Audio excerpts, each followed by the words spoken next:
Hello everyone, and welcome to the Ranked Tips series, where today I'm covering player roles. You can think of a player role like a position in a normal sport, where your set of strengths and weaknesses are best suited for a certain job that you can fill for your team. There are no set roles in Valorant like we would see in a game like League, but there are guidelines you should know if your team is to function as a cohesive unit. Entry Fragger. The entry fragger is the person who should make first contact with the enemy. The best entry fraggers are Phoenix and Breach, and while anyone can entry frag, the best options are people with kits that allow them to disrupt the defenders, or someone who has already used their utility for that round. The entry fragger should have quick, accurate aim, as well as the ability to peek and clear common defender positions. And, because you're the person running into an uncleared site to die for your team, you have to have balls of steel. The biggest mistake new players are making when entry fragging is being scared to die. But if the entry fragger dies, allowing their team to pick up a kill, they've done their job and then some. Often, teams make the mistake of being scared to die, so they sit outside the site, stalling, allowing the other team to rotate. Instead, someone should step up and die for the team. The most important thing to remember is that every team must have an entry. And even if it's not the right character to entry, someone has to step up and do the job. Support.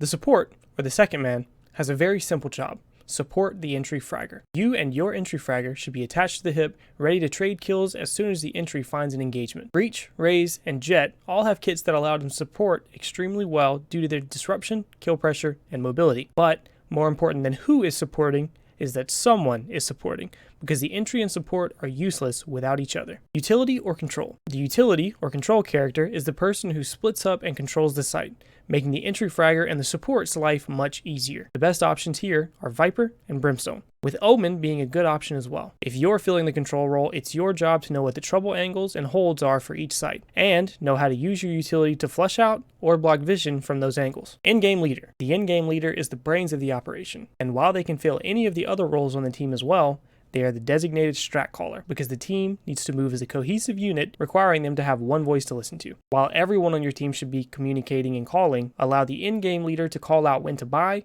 rotate, and what strategies to use. Even if you don't agree with the call, it's better to do the wrong thing as a team than to do the right thing and let your team die without you. The leader should communicate clearly, have map awareness, and be able to think on their feet and not just rely on predefined strategies. And if you're trying to become the in-game leader, be confident and clear and pay attention to that minimap, because the only way to improve is to practice. Lurker or flanker. As you can probably tell, this is the player maneuvering around sneakily, looking for picks and weak points in the enemy's setup. Omen, Jet, and Cypher fill this role extremely well. Usually when your team is taking a bomb site, the Lurker is looking for an alternate position to catch the rotators and enemy flankers off guard to stop the reinforcements. The flanker is slightly different. The flanker is someone who takes the long path around, attempting to full flank the enemies, play aggressively, and get behind their defenses. Omen and Jet are great for this role, but anyone can lurk or flank as long as they aren't designated to be the entry, support, or utility. The operator. The operator is the designated sniper for the team. Usually, it's the player that is attempting to lock down a site solo or hold control of a crucial point of the map, like mid on Haven or Split. Great choices for this are Jet, playing aggressively, and Sage and Cypher, holding down site solo. Honorable mention to Viper, provided she doesn't have her ultimate available. Not every team needs an operator, but if you are the operator, you need to be able to use rifles as well, make sure you don't die early, and make sure your team can actually afford you buying an op, because your money is your team's money, not just yours. With all this being said though, Valorant is more complicated than roles.